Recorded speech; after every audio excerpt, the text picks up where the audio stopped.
The morning tends to be physical football session, and then the afternoon is normally light and very tactical and technical. From day to day we do change the types of physical routines we're trying to get by changing the types of sessions and pitch sizes. One of our objectives is pre-season to see where the players are at after having time off. We do a lot of physical profiling to see where they're at, what weaknesses they have, where they need to work on, and then that helps us design their individual programme. What we're looking to try and do is improve players physically to make them better footballers. I think a lot of people think the medical department only works in injuries, like when we have an injured player, maybe that's when we work.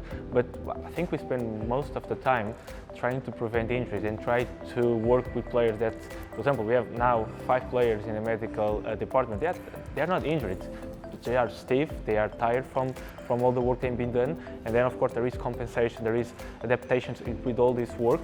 And our work, and I always say that, is trying to prepare them for another hit.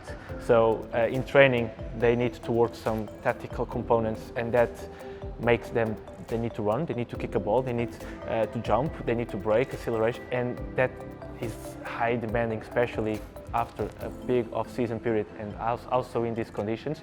And we just try, okay, let's recover, next day you'll be on the top to do that again. There's a lot of detail that goes into the planning. You're in a lot of meetings with the medical staff, with the coaches, so there's a lot of detail that goes into the job. It's not just, you know, rocking up and doing a gym session.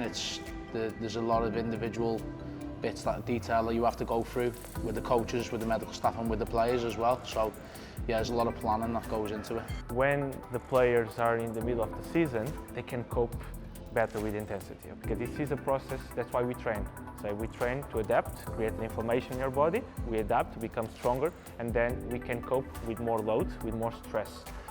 At this moment, the intensity is high and the players are not prepared as well because they come from an off-season period. So even if the intensity is not as big as a normal match, let's say, their bodies are not so prepared as well. So the inflammation that they are getting is much higher than normal. So that's the challenge.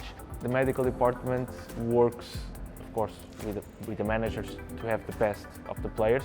So that's why we have a very good team in terms of physiotherapists, nutritionists. Sports science is really helpful in this situation. Even the analysts. And sometimes when we have, for example, I think it was 2 days ago, we had a player, like a direct contact, and in 1 minute I had the video of that moment to see if there was any concern or not.